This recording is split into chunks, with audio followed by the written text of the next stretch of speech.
Dari hasil survei saya, itu yang umur 30 tahun ke atas sampai sebelum lansia ya, sampai 59, itu hanya 35%. Lalu remaja itu hanya 10% yang mengenal jamu. Jamu, tradisi yang lahir dari keanekaragaman hayati di Nusantara.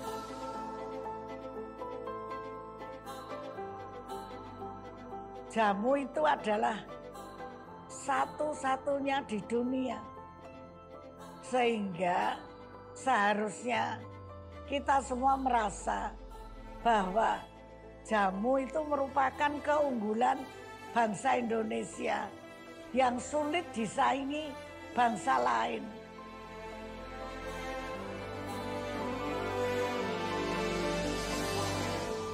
Sebagai metode pengobatan tradisional, jamu hingga peradaban modern ini masih menjadi bagian budaya kesehatan di Indonesia.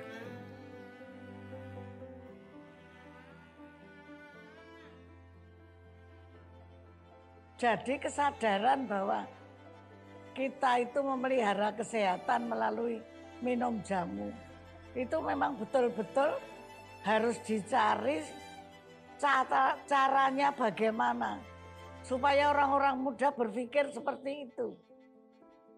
Monika dan Tania, dua anak muda Jogja yang memutuskan untuk turut melanggengkan jamu sebagai tradisi kesehatan yang harus dijaga keberadaannya. Kalau menurutku, coba deh. Kalau menurutku kayaknya besok November itu kan tanggal 1 nih. Kita coba masukin fit pertama tanggal 1 tuh langsung foto Putri Indonesia gitu. Boleh. Soalnya kan karena Bagus nggak sih kalau kita campaign tentang jamu sebagai rahasia kecantikan Putri Indonesia? Iya, itu oke banget. Soalnya menurutku lagi in banget kan. Kita tanggal 10 itu ada Hari Kesehatan Nasional. Dimana ini tuh bagus ketika kita bisa nge-blow up lagi nih. Cantik dan sehat itu merupakan salah satu ciri khas orang Indonesia gitu. Benar. Perempuan Indonesia gitu. Kayak gini sih juga bagus sih menurut aku. Yang ini ya? Modelnya. Iya, bagus sih. Soalnya bagus banget sama tone-nya. Cocok ya. Iya, buat... tone-nya warm banget. Suka sih aku. Memanfaatkan teknologi informasi, Monika dan Tania mendistribusikan produk jamunya ke masyarakat.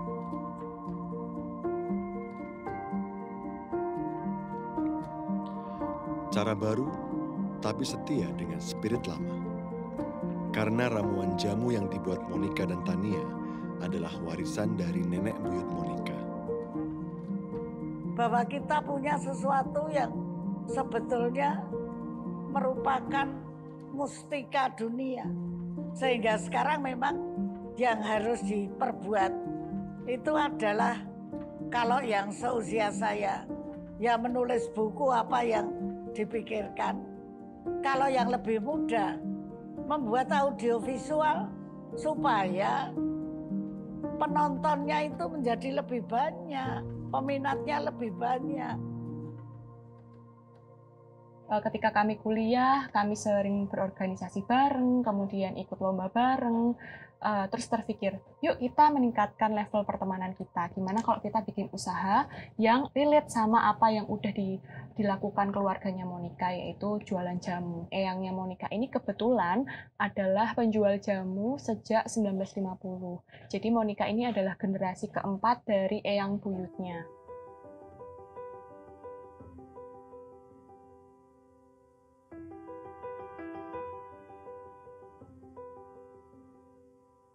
Eyang mulai memberdayakan perempuan-perempuan di sekitar Giwangan, Kota Gede untuk menjadi karyawan tetap di gerai Jamu Jawa Ibu Slamet sejak tahun 1980-an kayak gitu.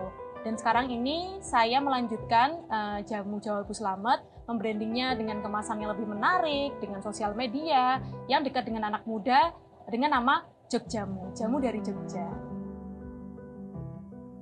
Monika dan Tania dengan Jogjamunya adalah contoh bagaimana jamu diwariskan dari generasi ke generasi.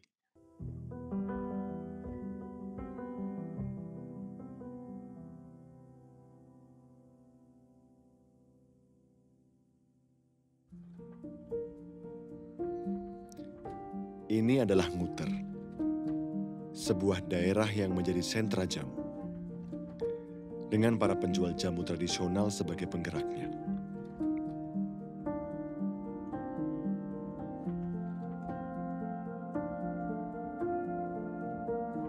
Tolong buatkan label yang cukup mencolok pada setiap penjual jamu gendong.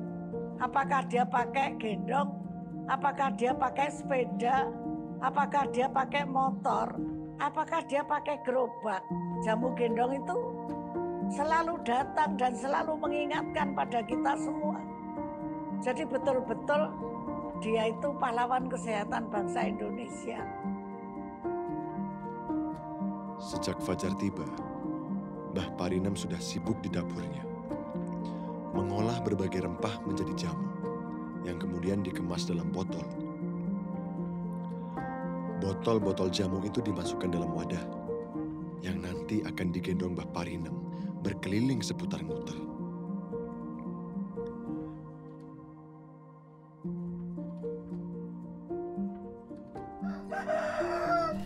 Hitung dosa. Hitung dosa lho Mas. Aku hitung dosa. Bar ijab niku pon mriki terus langsung kan dodol. Dan ngeter-ngeteri ngoten kalih mboke dijatempeken. Adosi lengganan ngoten niku lho. Dari lenggan-lengganan ngoten dadose mangke nak mbae mboten nanten pun nanten sing terusne. Di usianya yang sudah 70 tahun, Mbah Parinem masih setia berkeliling menjajakan jamu gendongnya. Sejak tahun 1970, kebiasaan ini ia lakukan setiap hari. Namun, seiring usia yang sudah menua, Mbah Parinem kini hanya berkeliling saat kondisi kesehatannya mendukung.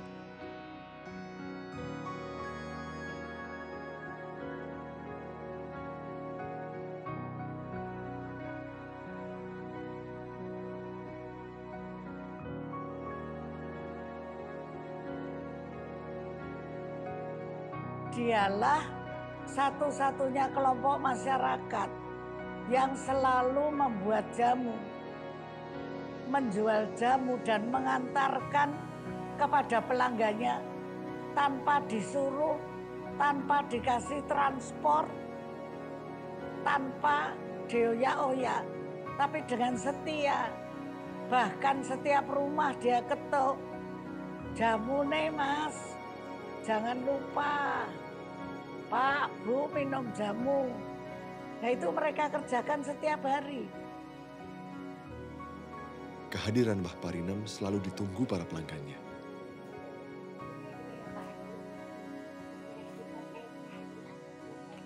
Nek senes lengganane lho wong kudu jamune mbae ngoten. Berarti ngalih pun. Kudu jamune Mbah Slamet mah ngoten dian.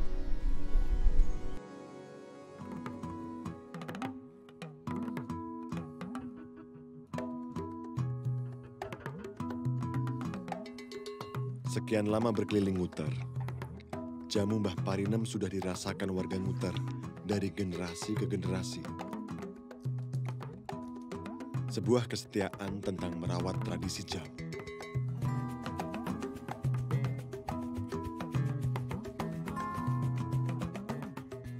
Yen ibu nyusui kan nggih, jamu nggih menyusui. Terus niki kadang nggih kunir asem. Nggih campur-campur, mboten mesti. Ramuan niku napa temulawak terus kates ngoten niku wonten kunir tawar ngoten nyusui kan ya Pak ya.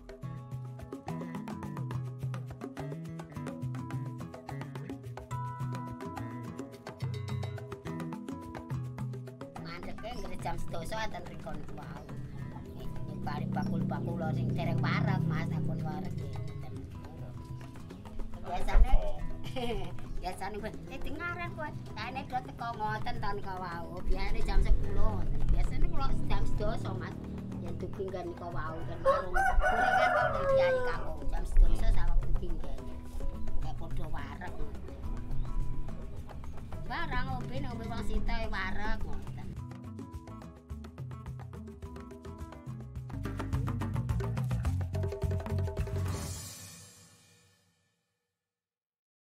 Jadi saya kira tinggalan leluhur kita itu banyak sekali yang itu. Misalkan obat-obatan, kalau bahasa Jawanya itu loro ki Gusti wis nyediane nang sandingmu. Termasuk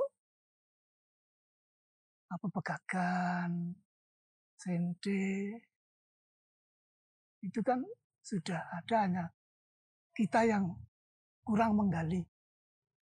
Lim Wensin dan Hadi Sumarto adalah warga masyarakat yang peduli dengan keberadaan tanaman obat. Mereka rajin mengajak masyarakat untuk menanam dan merawat tanaman obat di lingkungan rumah. Salah satu tanaman sebagai suplai nutrisi otak, salah satunya menggunakan pegagan selain tadi untuk luka luar. Dia kemampuannya luar biasa.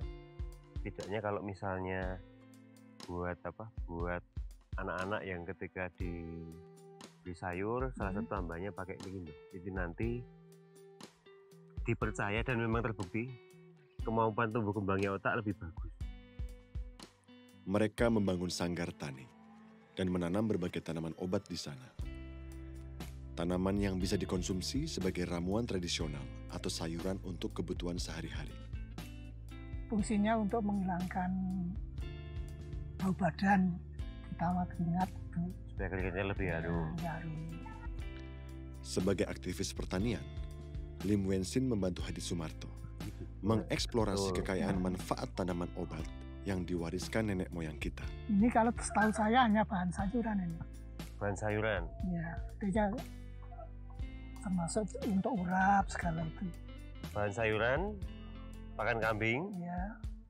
Nah, kalau di Tiongkok ini dipakai sebagai bahan dasar dari obat asam urat yang beredar di Indonesia. Ketul. Ketul. Jadi dia sayur ada tes pahitnya toh Mbak ini. Kalau saya melihat jamu itu kan bagian dari rempah ya. Ya, itu dari satu komoditi yang lengkap ini saja. Kita itu bisa menguasai dunia.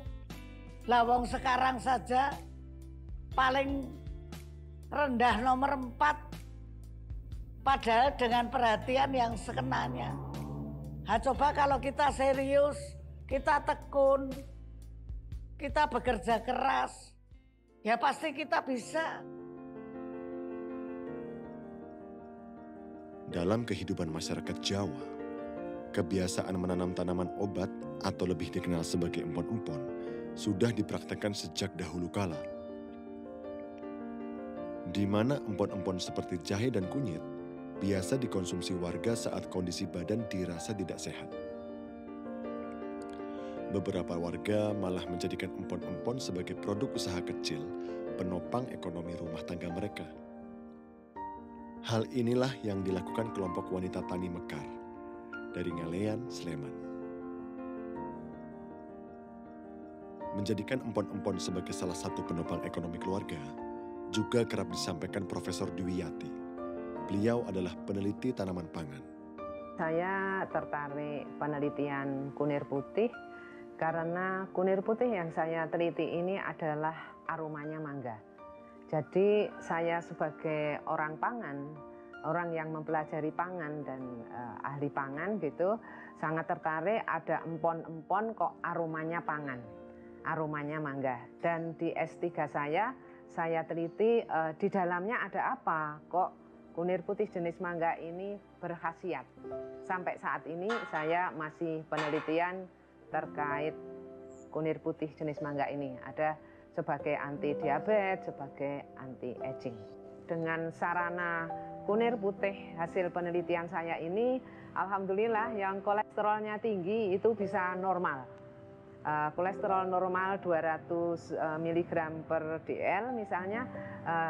Kalau seseorang itu kolesterolnya 300, berangsur-angsur ternyata bisa normal di bawah 200. Yang trigliserid juga demikian, trigliserid bahkan ada yang 998, padahal normalnya 150, berangsur-angsur ternyata bisa normal. Dan banyak penyakit yang lain, terutama yang terkait dengan ini kanker, tumor atau miom itu kunir putih mengandung ribosum inacting protein sehingga mampu menonaktifkan sel tidak normal, mampu mencegah perkembangan sel tidak normal, bahkan mampu merontokkan sel tidak normal. Jadi manfaatnya besar sekali. Tentang kesehatan masyarakat Jawa dan yang saya alami karena kebetulan saya ini orang Jawa asli gitu ya, lahir di Jawa, itu masyarakat mempercayai obat tradisional yang ada turun-temurun di lingkungannya, di masyarakat sekitar. Saya beri contoh misalnya pada saat anak atau anak-anak itu tidak nafsu makannya tidak ada atau badannya kurus, kemudian diberilah temulawak atau dijamoni temulawak HKA. Ada juga yang membawa ke pasar tradisional yang di situ dijual juga obat tradisional, itu maaf istilah dicekoi gitu ya. Itu menurut saya sudah turun-temurun dari nenek moyang, kalau anak tidak doyan makan, kurus, tidak sehat, maka diberi jamu sehingga nanti maemnya akan semangat, kemudian akan sehat. Kita harus selalu berusaha menunjukkan bahwa jamu kita, jamu dari Indonesia ini ada khasiatnya. Nah, khasiat itu selain dibuktikan, tetapi juga dibuktikan bahwa seseorang yang minum jamu memang lebih sehat, tetapi juga didukung oleh hasil-hasil penelitian. Jadi kenapa hasil penelitian saya yang saya buat produk ini dipercaya, bahkan ada yang minum dekan, profesor, pembimbing saya dulu, kemudian ada anggota MPR misalnya beli misalnya seperti itu, ya karena percaya ada dukungan penelitian bahwa yang diteliti itu menunjukkan khasiat. Ya itu sebagian karena kemajuan teknologi ya. Sudah ada yang kalau saya menyebutnya disaintifikasi. Karena katakanlah jahe, itu mengandung apa saja, bermanfaat untuk apa saja. Bertani pon-pon yang baik, bersatu, kemudian menghasilkan pon-pon yang bermutu. Itu tidak sulit, tapi harus ada kemauan keras. Karena kita ini bangsa yang besar dan bangsa yang agung. Contohnya warisannya ya jamu itu kalau untuk kesehatan. Orang lain nggak punya. Pasar kita itu masih terbuka sekali di tingkat dunia untuk jamu. Dalam filosofi Jawa, sakit merupakan penanda ketidakseimbangan hubungan antara tubuh dengan lingkungan. Sehingga proses penyembuhannya bisa dilakukan dengan memanfaatkan apa yang telah disediakan oleh alam.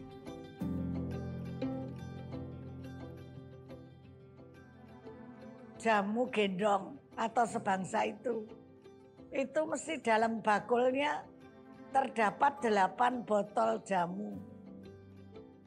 Apa maksudnya? Mereka selalu diajari oleh nenek kakeknya bahwa penyakit itu bisa datang dari 8 penjuru mata angin. Tidak hanya 4, tapi 8. Karena ada barat laut, barat daya, timur laut, tenggara. Jadi ditambah utara selatan ini menjadi 8. Dan orang Jawa selalu ngitung yang ke-9 itu manusianya. Sehingga menurut filosofi orang Jawa itu kan selalu punya petangan. Apapun itu ada hitungannya. Termasuk minum jamu itu. Jadi kalau sudah 9, itu sudah nggak bisa tambah lagi. Karena kalau ditambah 1 lagi sudah jadi kosong. 1 dan 0. Ya kan? 10. Jadi 9 dengan orangnya. Itu sudah termasuk sesuatu yang sempurna untuk menangkal penyakit. Di tengah lajunya peradaban, jamu masih terus bertahan hingga kini.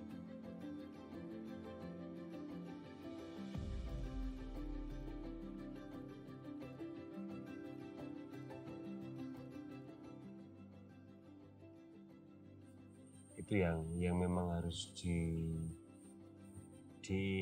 dilestarikan juga, dimulai dikenalkan lagi ke anak-anak saya, ke cucu-cucu jenengan, Mbah. Kita tetap harus bisa menghargai bahwa ada banyak tanaman yang khasiatnya luar biasa yang ada tersedia di halaman kita. Ini jenengan ada apa nih, Mbah? Harapan saya terutama anak-anak muda,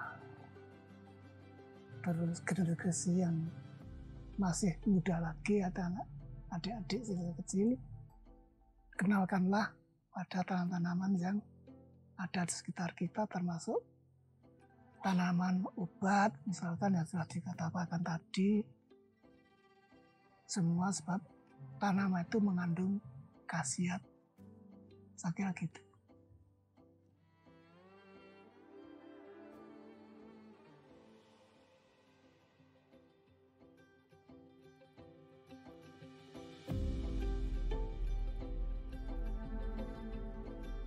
Negara-negara, bangsa-bangsa yang hidup di belahan dunia timur itu dibandingkan dengan yang dari barat, sama-sama dilanda modernisasi, kualitas hidupnya menurun. Tetapi yang di timur itu menurunnya lebih landai. Alias kualitas hidup bisa dipertahankan lebih lama karena apa? Karena masih ngopeni tradisi. Setiap era memiliki caranya sendiri dalam merawat keberadaan jamu dan tanaman obat. Jogjamu, Mbah Parino, dan para pelaku jamu lainnya adalah agen penjaga tradisi. Merekalah penghubung lintas generasi yang rajin menggaungkan pesan-pesan masa lalu yang masih relevan dengan kehidupan hari